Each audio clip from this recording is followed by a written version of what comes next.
Bom dia, turminha linda do terceiro A. Boa tarde, turminha linda do terceiro B, meus amores. Vamos para mais um dia de aula, hoje quinta-feira, tá? Hoje é dia de fazermos arte, né? Hoje é dia de artes, mas nós não vamos fazer artes essa semana, né?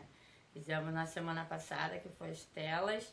Queria parabenizar, tá? Todos os alunos que fizeram as telas ficaram lindas, lindas, lindas. Não esquece de estarem levando elas para a escola, quem ainda não fez isso, tá? A gente vai expô-las na próxima semana, tá? Então, hoje vocês peguem seu livro de artes, hoje vocês não vão trabalhar com pincéis e tintas, hoje é só livro, lápis mesmo, tá? Pega seu livro de artes, seu livro de matemática e o seu livro do Aprender a Ser, tá? Que são os materiais que trabalhamos nas quinta-feiras. Então, corre lá, que a tia Miriam tá aqui esperando para começar as explicações, tá? Hoje em artes nós vamos ver aí, conhecer o artista, né? Chico Buarque de Holanda, que foi quem fez aí o espetáculo musical que vocês aprenderam, que foi os Saltimbancos, tá? Então peguem lá seu livro de artes, seu livro de matemática, onde você vai estar dividindo centenas. Você estava dividindo unidades e dezenas, né? Agora você vai dividir centenas também, tá? Corre lá que a tia tá esperando. Vai lá, pega o material. Artes, matemática e ser. Corre, corre que a tia tá aqui esperando, hein? Vamos lá. Vamos lá, meus amores, livro de artes, para começarmos, tá?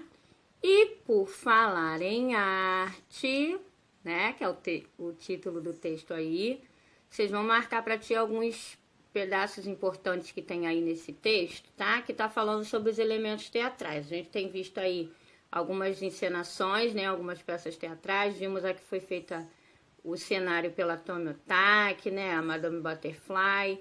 Aí agora, no comecinho desse livro aí, nós vimos os Saltimbancos, né? Que também é uma peça teatral, é uma encenação, né? Com pessoas fazendo o papel de personagens. E aí nos Saltimbancos, por exemplo, as pessoas são os animais, né, da história. O burrinho, o cachorrinho, a galinha e a gatinha. Em uma encenação teatral, 3 elementos são essenciais. O texto, lógico, né, porque o texto é que o ator passa para o público aquilo que ele quer contar através da história. Os atores, porque são eles que vão contar a história. E o público, que são as pessoas que vão receber a história que está sendo contada através do texto e pela interpretação do autor. Vocês vão marcar esse pedacinho aí para tia, tá? Em uma encenação teatral, 3 elementos são essenciais: o texto, os atores e o público.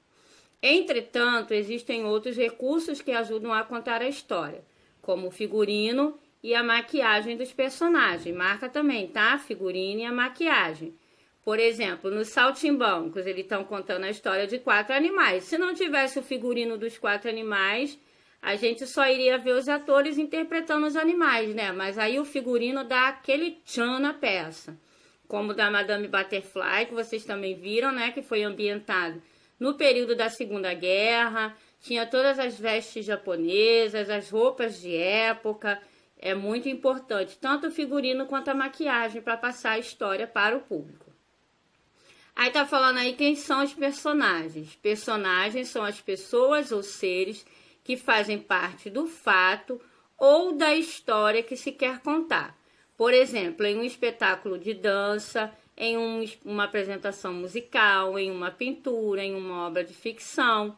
No teatro, as personagens são interpretadas pelos atores. Marca pra ti aí o que são personagens, tá? São pessoas ou seres que fazem parte do fato da história que se quer contar, tá? Ou no espetáculo de dança, na apresentação musical, em uma pintura ou em uma obra de ficção, tá? Vocês marquem essa parte aí, o que são personagens. Aí vamos para a parte do figurino, que é muito importante também. O figurino e a maquiagem contribuem para caracterizar as personagens e ajudam o espetáculo a identificá-las. Bom, se a moça dos Saltimbancos não estivesse com o figurino da gata e a maquiagem da gata, seria fácil de saber que ela era gata? Não seria, né? Através só do texto. Passaria para você uma história, mas sem sentido. mas o figurino e a maquiagem contribuíram para caracterizar ela, para ficar mais importante, mais chamativo, né? O espetáculo, para passar melhor a história. A caracterização permite saber se um ator está representando um homem, uma mulher, uma criança, um adulto ou até mesmo um animal, como na peça Os Saltimbancos. Esses dois elementos teatrais também ajudam o ator a construir a personalidade da personagem, ou seja, seu jeito de ser. Veja a seguir alguns figurinos criados para a peça Guerra dentro da gente do projeto Piá em Cena e repare como elas auxiliam na caracterização do personagem. Aí nós vamos voltar lá para ver se você guardou quais são os elementos teatrais.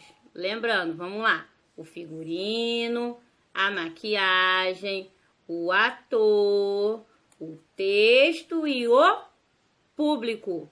Esses são os principais elementos teatrais, tá?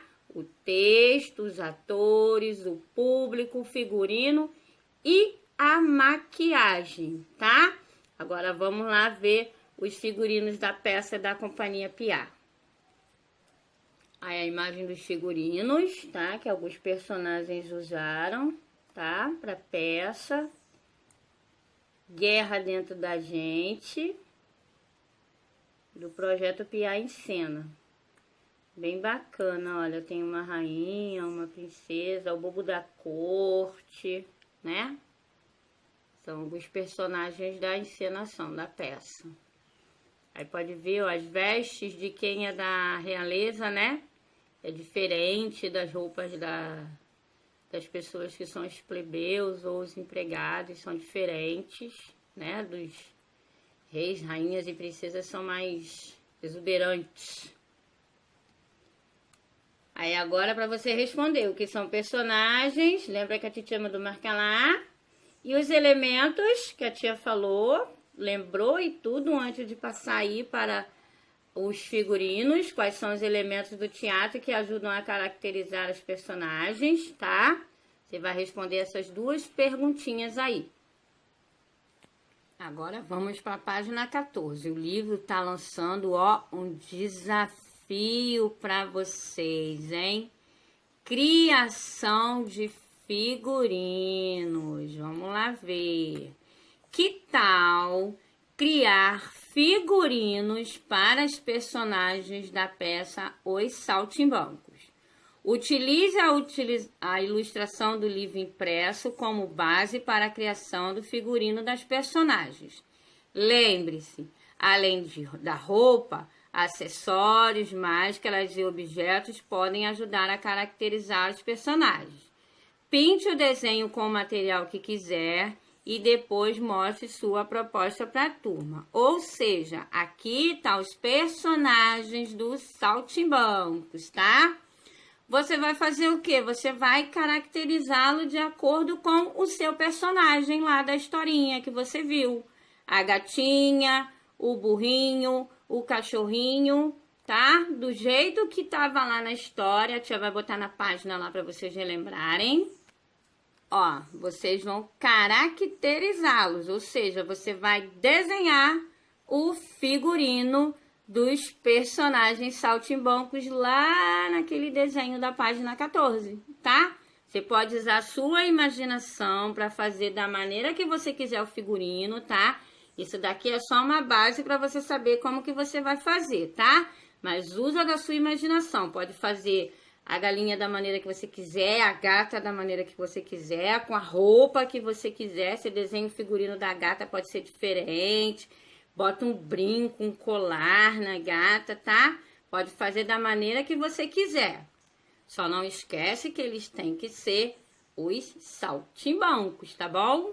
Faça aí, caprichem, depois manda foto pra tia ver como que vocês foram de figurinista, pra me ver como que ficaram as roupas e os acessórios que vocês fizeram, tá? Capricha aí que a tia quer ver.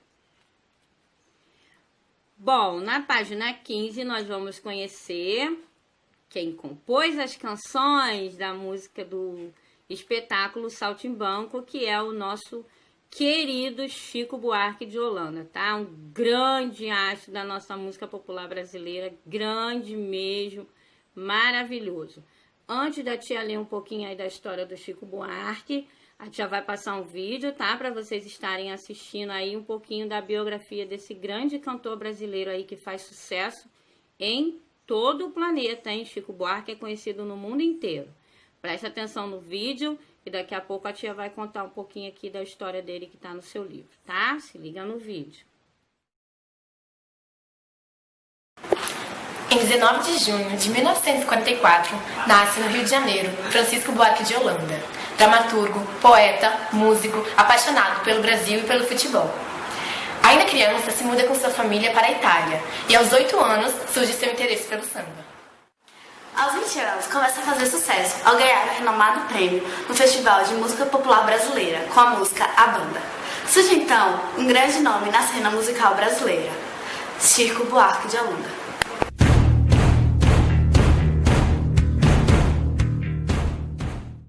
Em 1964, eclode no Brasil a ditadura militar, junto com a retirada de João Goulart do poder.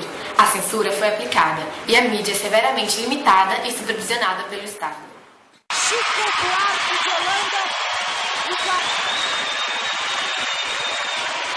que a gente se sente como quem partiu ou morreu. Em 1965, faz parceria com o grupo de samba MPB4, cujo levava em suas músicas o alto teor crítico totalmente contra o sistema ditatorial. Seu teor crítico atrai ameaças, até que, diante da pressão, Chico se autoexila para a Itália, mas não para de compor músicas sobre a ditadura instaurada no Brasil. Ao voltar ao seu país de origem, lança seu novo disco com a música Apesar de Você, que trazia consigo um alto teor crítico ao Estado, e esta foi censurada. Mesmo contudo, Chico não desistiu de andar contra a corrente. Esse Estado inventou de inventar. Chico se destacou em diversas áreas artísticas. Como escritor, publicou livros como Budapeste, Benjamin, Estorvo e, recentemente, Leite Derramado. No cinema, escreveu roteiros de Os Saltimbancos Trapalhões e a Ópera do Malandro, de Rui Guerra. Participou como ator de Garota de Ipanema e Quando o Carnaval Chegar. Já na música, Chico foi um paradigma do samba e, de certa forma, um construtor da música popular brasileira. Depois de compor sua primeira música aos 15 anos, não parou mais, e hoje possui uma coletânea de mais de 40 álbuns. Enfim, Chico Buarque teve uma grande influência na música popular. Criou sambas conhecidos nacionalmente. Suas obras são consideradas uma riqueza cultural. Sua música trouxe acima de toda a política que carregava a felicidade, onde misturava poesia, futebol, bom humor, feijoada, entre outras coisas.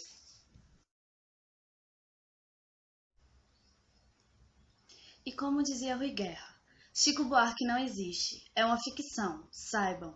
Inventado porque é necessário, vital, sem o qual o Brasil seria mais pobre, estaria mais vazio, sem semana, sem tijolo, sem desenho, sem construção. O homem sério que contava dinheiro parou, o faroleiro que contava... Bom, depois de ver aí, né, um pouco da história do Chico Buarque, vamos conhecer mais um pouquinho. Chico Buarque nasceu no Rio de Janeiro, tá? Ele é carioca. Em 1944, ele é compositor, cantor, dramaturgo e escritor. Sua obra musical é considerada uma das mais importantes da música popular brasileira, que é a MPB, tá? E suas canções já foram gravadas por muitos cantores e cantoras, inclusive fora do Brasil, tá? Cantores estrangeiros. Ao longo da carreira, Chico Buarque compôs diversas canções para crianças. Em Saltimbancos, porém, ele traduziu e adaptou uma obra já existente de Luiz Henrique Bacalov e Sérgio Bardotti, ou seja, ele traduziu, né, os saltimbancos da língua original para o português para transformar, né, ele adaptou e transformou uma obra já existente para a nossa língua e para a nossa realidade, a realidade brasileira, tá? Esses aqui, o Luiz Henrique Bacalov e o Sérgio Bardotti, foram os autores originais da peça, tá? Lembrando que ela também é de uma história, né? Aí esse daqui é o Chico Buarque. nosso maravilhoso cantor da MPB, tá? Com essa foto linda do nosso grande Chico Buarque. A tia finalizar a aula de arte de hoje. Não esquece de fazer o seu figurino aí dos saltimbancos na página 14 e tirar uma foto pra tia ver, que a tia adora ver as artes que vocês fazem, né? Vocês sabem, né, como a tia gosta. Então, façam aí o figurino bem bacana. Usa da sua imaginação, tá? Não precisa de ficar igual a que ficou na peça do Chico Buarque, não, tá? Faça o seu figurino inspirado na obra dos saltimbancos, mas com a sua criatividade, tá, meus amores? Agora vocês vão pegar pra tia o livro do Aprender a Ser, tá? Que a gente vai trabalhar o Aprender a Ser agora. Vamos lá, amores, Aprender a Ser, páginas 24 e 25, tá? Vocês vão datar pra tia. Na semana passada, vocês fizeram uma lista das coisas que vocês gostam, né? E uma lista das coisas que vocês não gostam de fazer, né? Aí agora aqui vocês vão compartilhar ideias que possam ajudar a apreciar mais as coisas que vocês não gostam de fazer. Vocês vão anotar 2 que vocês consideram as melhores. Daquelas coisas lá que você não gosta de fazer, você vai compartilhar estratégias para que as pessoas possam estar gostando mais de fazer. Por exemplo, tem gente que não gosta de jeito nenhum de arrumar o quarto, né? De jeito nenhum, prefere o quarto todo bagunçado. Mas aí, ó, aqui, ó, o livro deu uma proposta para quem não gosta de arrumar quarto. Pensar em como me sentirei bem quando vir meu quarto arrumado e com cada coisa no seu lugar. Olha que bacana. Não gosto de arrumar o quarto, mas gosto de ter o quarto arrumadinho, né? Então, eu não gosto de arrumar o quarto, mas eu sei que eu tenho que arrumar, porque aí cada coisa vai estar num lugar e quando eu procurar, eu vou saber onde encontrar. Então, daquelas coisas que você anotou lá, que você não gosta, você vai tirar 2, tá? E colocar estratégias para você fazer assim, pensando bem, esse negócio aqui que eu coloquei que eu não gostei, eu acho que eu preciso fazer porque tem que ser feito, né? Aí você vai colocar aqui, tá? As coisas que você colocou lá que você não gosta de fazer, você vai colocar estratégias para que você possa ver que elas são necessárias de serem feitas. Como o autor do seu livro bem colocou aqui na questão de arrumar o quarto, porque tem muitas crianças e adultos também, tá? Não vou falar só criança não, porque tem adulto também que deixa o quarto todo bagunçado, toalha em cima da cama, toalha molhada em cima da cama, roupa. Meu marido tem mania de deixar o carregador dele jogado em tudo que é canto. E ele é adulto, né? Então, aí você vai colocar aqui, tá? 2 propostas, 2 estratégias. Na seguinte, você vai elaborar 3 coisinhas que você pode mudar de atitude. Agora vamos elaborar um cartaz e se mudarmos de atitude. Escolha uma das tarefas que você não gosta e anota num pedaço de papel adesivo. Quem não tiver papel adesivo pode ser numa folha mesmo de caderno, tá? Elejam a estratégia mais adequada para mudar a atitude sobre a tarefa de que não gosta e também anote. Ou seja, além dessas 2 que você já colocou aqui, não pode ser a mesma, tá? Você vai escolher outra e anotar no papel também, tá? Por último, colhe o papel adesivo no cartaz e fotografe. Ou seja, você vai escolher uma tarefa que você não gosta, vai anotar no papel e grampear no seu livro ou colar com durex no seu livro. Eleja uma estratégia mais adequada para mudar a atitude sobre a tarefa de que não gosta. Ou seja, igual você fez aqui, você vai anotar num outro pedacinho de papel com outra coisa que você não gosta, hein? Aquilo que você escreveu no primeiro papelzinho que você colou, você vai escrever uma estratégia para mudar a sua atitude sobre aquilo que você não gosta em outro papel e também vai colar aí na página do seu livro, tá? Recapitulando. Você vai fazer um cartaz no seu próprio livro e se mudarmos de atitude. Vai pegar um pedacinho de papel, escolher uma tarefa que você não gosta de fazer. Vamos supor, eu, particularmente, eu detesto lavar louça. Mas eu sei que eu tenho que lavar, né? Eu não gosto de lavar louça, então eu vou escrever. Não gosto de lavar louças. Colei no meu livro. Uma estratégia adequada para mudar a minha atitude em relação a esta tarefa que eu não gosto.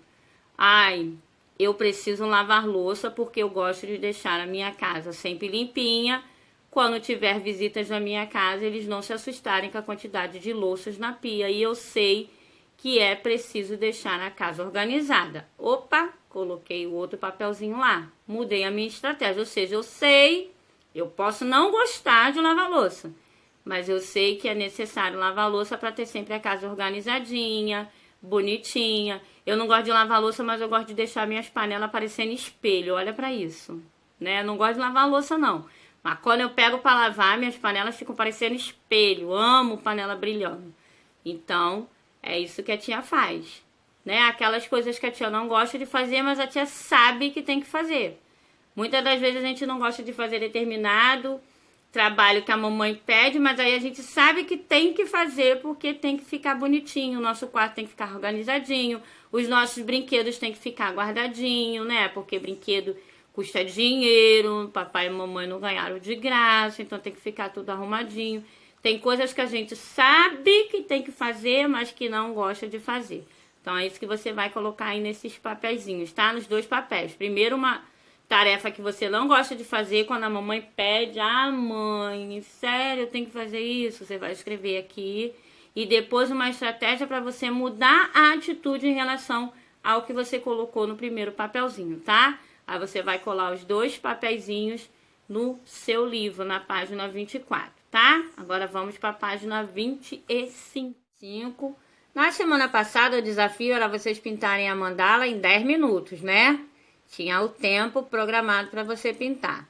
Agora você vai colorir a mandala dessa vez, se empenhando para que ela fique mais bonita, imaginando que será um presente para alguma pessoa importante em sua vida. Ou seja, vai caprichar nessa mandala, galera, para ficar bem bonitona, tá? Mandalas geralmente são feitas com cores diferentes, tá? Cores variadas, coloridas, tá? Para despertar mais o interesse das pessoas.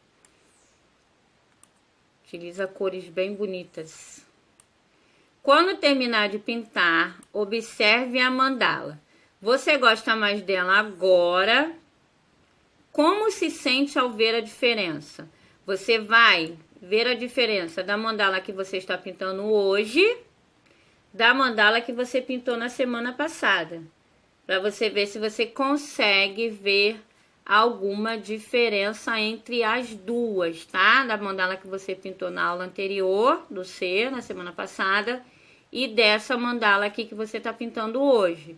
Você vai observar se a mandala de hoje vai ficar mais bonita que a de semana passada, que você teve tempo para pintar, ou seja, 10 minutos para pintar uma mandala, tá?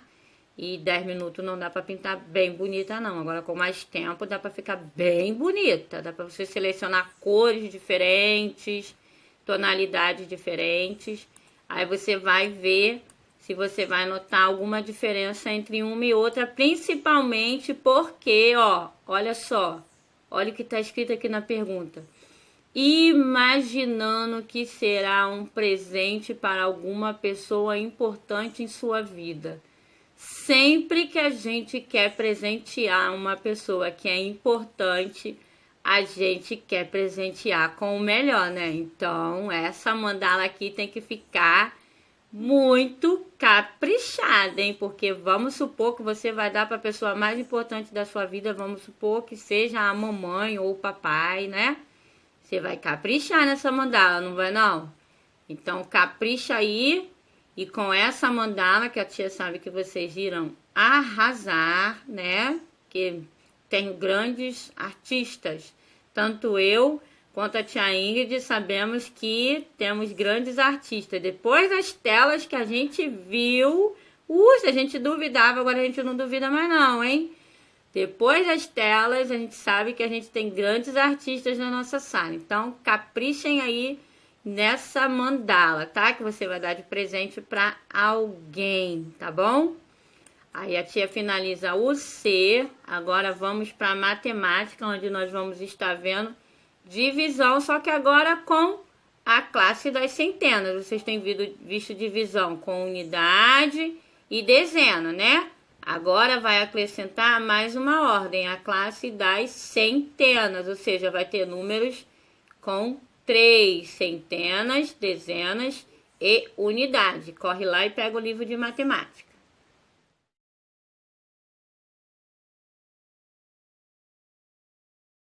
Vamos lá, galerinha. Como a tia falou, hoje em matemática nós vamos dividir centenas, né? Centenas são 3 classes de ordem, ó. Unidade, dezena, centena. Ou seja, nós vamos dividir o número 256 por 2. A tia vai fazer as duas maneiras de dividir, tá? 2 formas de dividir. O algarismo usual da divisão e a forma tradicional, a normal, tá? Vamos começar com o algarismo usual da divisão. Como a tia sempre vem falando, a primeira coisa que você tem que ver é se o número que está no dividendo, que vai começar, no caso aqui vai começar com a centena 2, tá? Tá começando com a centena 2. Você tem que ver se o número que está no dividendo é menor ou maior que o que está no divisor. No caso aqui, o 2 é o mesmo número, né? Não é nem maior nem menor, é o mesmo número. Então, eu vou poder dividi-lo. Então, vou fazer aquela chavezinha assim, para mim saber que eu estou dividindo o número 2.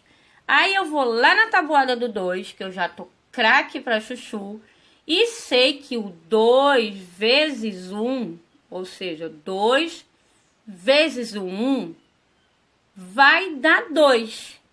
Então, o que eu vou fazer? Vou colocar o 2 aqui, diminuir, tá? Fazer a continha de diminuir. 2 menos 2, se eu tenho 2, tiro 2, eu fico com 0. Aí eu vou vir para a próxima ordem da classe, que está ali no número, que são as dezenas, que está representado pelo número 5, tá? Vou fazer a chavezinha, coloquei a chavezinha e vou colocar o número 5 ao lado do 0. Aí, novamente, na tabuada do 2 de multiplicação, qual número que se eu multiplicar por 2 vai dar o 5 ou mais próximo do 5? Aí, eu vou lá, 2 vezes 1, 2, 2 vezes 2, 4, 2 vezes 3, 6. Opa, o 6 não pode, o 3 não pode porque dá 6. Então, tem que ser o 2, que 2 vezes 2 é 4. Então, ó, 2 vezes 2 é igual a 4. Aí, eu vou diminuir o número da minha multiplicação, tá? 2 vezes 2 é igual a 4. Aí, eu vou diminuir. Eu tenho 5, tiro 4, fico com 1. Aí, eu vou para o último número da classe. Lembra que a tia falou que na divisão começa sempre pela classe maior? Não é igual à multiplicação, a soma e a subtração, que começa pela unidade, passa para dezena e depois vai para centena e para os números maiores. Na divisão, começa pela classe de ordem maior, tá? E a classe de ordem maior aqui foi a dezena. Então, nós vamos para o último número, que é a unidade, que é o número 6. Aí, eu vou colocar o 6 do lado do número 1. Aí, eu vou lá para a tabuada do 2 de novo. 2 vezes 1, 2. 2 vezes 2, 4. 2 vezes 3, 6. 2 vezes 5. 2 vezes 4, 8, 2 vezes 5, 10, 2 vezes 6, 12, 2 vezes 7, 14, 2 vezes 8, 16. Opa, é o número que eu quero. Então, o 2 vezes 8 é igual ao 16. Aí eu vou diminuir 16 por 16 e eu vou fechar a minha conta. Deu 0. Ou seja, meu dividendo é 256, meu divisor é o 2, meu quociente é o 128 e o meu resto é 0. Fechei a minha conta de dividir por centena, tá? Aí agora a tia vai mostrar a parte mais rápida da divisão, tá? Que divide direto sem precisar fazer subtrações, tá? Ó, é o mesmo número, tá? 256 dividido por 2. Só que agora a tia vai fazer diretão. Eu sei que é o 2, que eu vou começar a continha. Já sei que 2 vezes 1 é igual a 2. Se 2 vezes 1 é igual a 2, eu quero chegar no 2. Já cheguei no 2? Vou colocar o 0 e vim com a próxima ordem, que é a dezena, o 5. Aí eu vou de novo lá. 2 vezes 1, 2. 2 vezes 2, 4. 2 vezes 3, 6. Opa, passou do 5. Então, é 2 vezes 2. Se 2 vezes 2 é 4, para me chegar no 5, falta 1. Aí eu vou colocar 1 aqui e vou vir com o último número, que é o 6, e colocar do lado do 1, tá? Aí agora vou de novo. 2 vezes 1, 2. 2 vezes 2, 4. 2 vezes 3, 6. 2 vezes 4, 8. 2 vezes 5, 10. 2 vezes 6, 12. 2 vezes 7, 14. 2 vezes 8, 16. E eu achei o número que eu queria. 2 vezes 8. Se eu sei que 2 vezes 8 é igual a 16, eu cheguei no final da minha conta. Ou seja, ó, mesmo resultado, tá? Só que feito sem as subtrações que foram feitas no algarismo usual da divisão, tá? Aqui foi a divisão de modo rápido, né? E aqui a divisão de modo longo. Agora nós vamos lá para o livro, tá? Vamos lá, dividindo centenas, página 22. Veja a divisão de 256, que foi o número que a tia fez ali, pelo algoritmo usual da divisão, que é o que a tia fez primeiro, tá? Dividindo duas centenas por 2, obtemos 1 de centena, ó. Uma centena. E resto 0 centena, aqui, ó. 0. Centena 0, tá? Dividimos 5 dezenas por 2, ou seja, ó, o 5 pelo 2. Obtemos quantas dezenas? 2 dezenas. E restou quantas dezenas? Qual o número que restou? Tá? Você vai colocar aqui. Uma dezena e 6 unidades, ó, o 16, formam quantas unidades? Dividimos este número aqui por este número aqui e obtemos quantas unidades? Se eu dividir o 16 por 2, qual vai ser o resultado? Tá? E o resto é 0. Aí aqui você vai colocar o resultado da divisão. 252 dividido por 2 é igual... Aí você vai ver o quociente que ficou na última continha aqui do seu livro, na página 22, tá?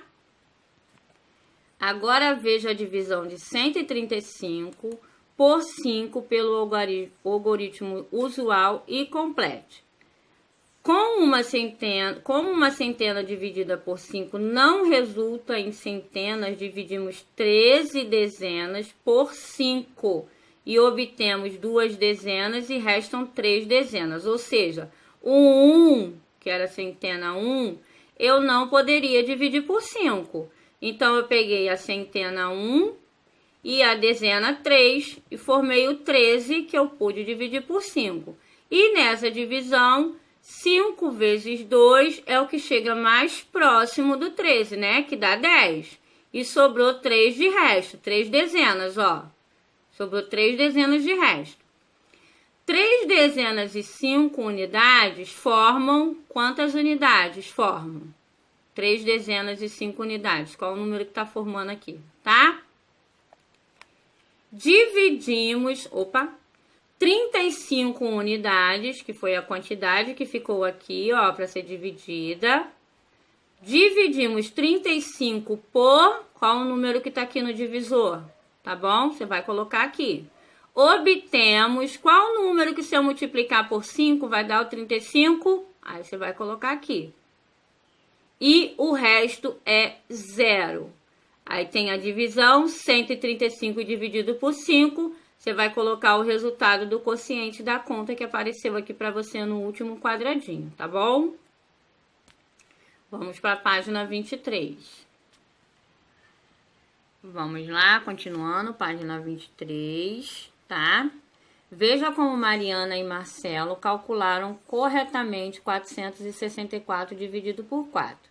Ó, a Mariana fez aquela conta mais longa, né, do logaritmo usual, e o Marcelo fez a continha dele mais curta, mas o mesmo resultado. Responda o que há de diferente entre os cálculos, tá? Você vai escrever o que tem de diferente, tá?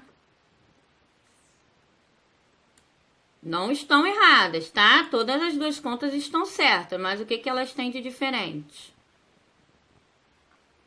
Calcule o quociente e o resto de cada divisão. Vocês vão montar as continhas, tá? E colocar quais são os quocientes e quais são os restos de cada uma delas. Você pode fazer a continha como a Mariana, o algoritmo usual da divisão, ou como o Marcelo, tá? Que fez a conta mais prática, mais rápida, né? Direta, diretona, igual aquela que a tia ensinou, tá? Descubra o erro na divisão e faça o cálculo correto. Este cálculo aqui está completamente errado. Por quê? Se são 3 ordens, unidade, dezena e centena, o resultado também precisa acompanhar, tá? 3 classes, unidade, dezena e centena. Aqui só tem dezena e unidade. Então, tem alguma coisa errada aqui nessa conta. Você vai fazer o cálculo correto aqui, tá? Para ver o que erraram nesta conta aqui. Tá faltando um númerozinho nessa conta. Aqui tá errado. Você vai fazer o cálculo correto e corrigir o erro, tá? Agora vamos para as páginas 24 e 25, começando com 24, tá? Vamos lá para os probleminhas. Observe as ilustrações e resolva os problemas. Lembrando que problemas tem que montar as continhas, tá? Continhas armadas, não quero só resultados. Patinete, R$ 208,00 à vista ou em 4 vezes sem acréscimo. De quantos reais será cada prestação da patinete? Ou seja, você vai ter que dividir o 208, vai fazer a continha aqui no cantinho, ó, bem bonitinho, ou aqui em cima do papai, o espaço que você escolher. 208 dividido por 4, para chegar no resultado de quanto serão as prestações, tá? Tem que fazer a continha, aquela conta armada no livro, tá? E o resultado, não quero só o resultado, já falei que a tia recebeu livros de matemática somente com resultados e sem as contas, tá? Eu quero as continhas armadas porque isso faz com que você evolua tanto na multiplicação quanto na adição, na subtração e na divisão. Então, precisa sim montar a continha, fazer a continha para chegar no resultado, tá ok? Vamos para a segunda. Segundo problema. Preciso comprar 7 dúzias dessa garrafa de água. Aí tá aqui, ó, água mineral, embalagens com 6 garrafas de 2 litros, R$15 cada, tá? Cada pacote, cada PET, né? Água mineral, embalagem com 6, 2 litros, R$15. Eu preciso de 96 garrafas de água. Quantas embalagens de água Pedro comprará? Primeira coisa aqui do Pedro que você vai ter que fazer. Vai ter que fazer uma continha. Aqui no caso do Pedro vai ser 2 continhas, tá? Que você vai ter que descobrir quantas embalagens. Primeira coisa que você vai ter que fazer em relação ao Pedro é saber quanto é uma dúzia. Uma dúzia são 12. Você vai ter que multiplicar o 12 pelo 7 e vai ver o resultado, tá? Vai multiplicar 12 vezes 7. Primeira continha do Pedro. Continuando na continha do Pedro. Você vai pegar o resultado da multiplicação 12 vezes 7 e dividir por 6, tá? Dividir por 6. Para descobrir quantas garrafas o Pedro vai comprar. Primeiro você vai fazer uma multiplicação, 12 vezes 7, no caso do Pedro. Vai dividir o resultado da multiplicação, 12 vezes 7, por 6, que é a quantidade de garrafas que tem em cada pack, né? E aí você vai descobrir a quantidade de garrafas que o Pedro vai comprar só depois de fazer a divisão. Lembrando que para descobrir o do Pedro, 2 continhas. Agora vamos ver a da Mariana, a gente também vai ter que fazer 2 continhas, hein? Do Pedro são 2, uma de multiplicar e uma de dividir, para você descobrir quantas garrafinhas o Pedro comprou. Quantas garrafas não, na verdade, quantas embalagens, né, o Pedro comprou, tá? Vamos para a Mariana. A Mariana precisa comprar 96 garrafas. A nossa amiga Mariana quer comprar 96 garrafinhas de água. Aí a perguntinha da Mariana é: e Mariana, quantas embalagens de água comprará? Aí da Mariana você só vai fazer a divisão. Dividiu 96, que é a quantidade de garrafas que ela precisa comprar, tá? Pelo número 6, que é a quantidade de garrafinhas que tem em cada PET. Vai dividir 96 por 6 para chegar no resultado de quantas embalagens a Mariana vai comprar, tá? Da Mariana é só uma conta. Você só vai dividir o 96 pelo número 6, tá? Para chegar no resultado de quantas embalagens ela irá comprar, tá? Do Pedro são 2 contas, uma de multiplicar e uma de dividir, porque o Pedro dificultou aqui, ó, ele colocou 7 dúzias, então você tem que descobrir quantas são 7 dúzias, tá? E aí você vai fazer a divisão para descobrir quantas garrafas ele vai comprar. Já a Mariana foi direta, ela falou que precisa comprar 96 garrafas, então você só vai dividir o 96 por 6 e colocar aqui quantas embalagens a Mariana vai comprar. Agora vamos seguindo. Vamos lá para a página 25. Pense. Agora você vai responder algumas questões em relação aos problemas que você respondeu, tá? Que você fez as continhas, problema 1 e o problema 2. O que a ilustração do problema 1 sugere? Ó, aquele primeiro problema aqui, ó. O que está sugerindo para você? Observa bem a imagem e o que ela está sugerindo para você. 2. No problema 1, você usou... Que dados você usou para responder a questão? O que você utilizou aqui, ó? Quais foram os dados que você observou, tá? Para você fazer a sua continha.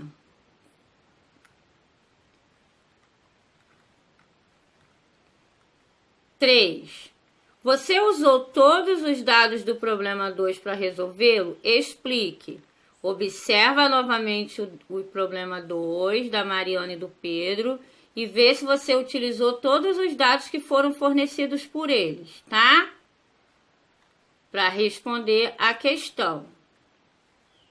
4. Complete a tabela. Quantidade de embalagens da garrafa de água, número de embalagem de água, número de dúzias de garrafas de água. Aqui você vai colocar a metade do que é o número de embalagem de água. Qual é a metade de 2? Qual é a metade de 4? Qual é a metade de 6? Tá? Qual é a metade de 2? Qual é a metade de 4? Qual é a metade de 6? Se eu dividir 2 por 2 vai dar quanto? Se eu dividir 4 por 2 vai dar quanto? Se eu dividir 6 por 2 vai dar quanto? Tá? A metade.